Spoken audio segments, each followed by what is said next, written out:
This is where Osama bin Laden lived and died unarmed at the hands of U.S. forces. Curious onlookers came in droves Tuesday to see for themselves the sprawling, heavily fortified compound where the world's most wanted man took his last breath, all under the glare of an international media spotlight. But in this tiny house just opposite, a son concerned about his father. At around midnight, my family heard helicopters. We didn't leave the house because there was so much bombing and firing outside. It's only after whoever those men were left that the Pakistani army showed up. An army official called my father out of our house, and we haven't seen or heard from him since then.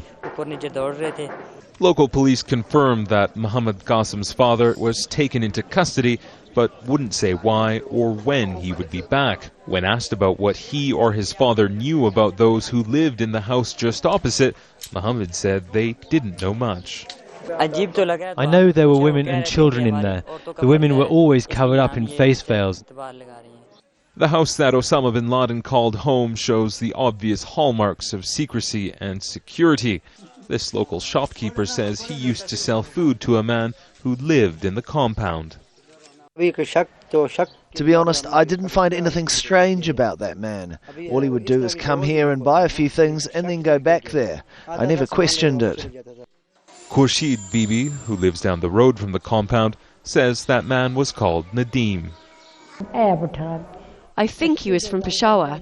I didn't really know him too well. We would only ever say hello to each other. But he spoke Pashto. I know this because I do too. According to reports, as well as bin Laden, 5 people died in the 40-minute operation carried out by U.S. forces, including his son Khalid. A number of others, including women and children, are reported to have survived the raid and are in custody in nearby Islamabad.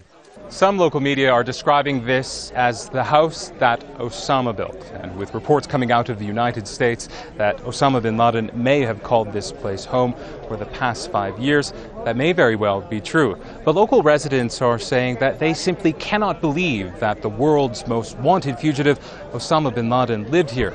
And many more questions are being asked over just how much the Pakistani authorities knew about Al-Qaeda's #1 living behind these walls. Imtiaz Tyab, Al Jazeera, Abbottabad.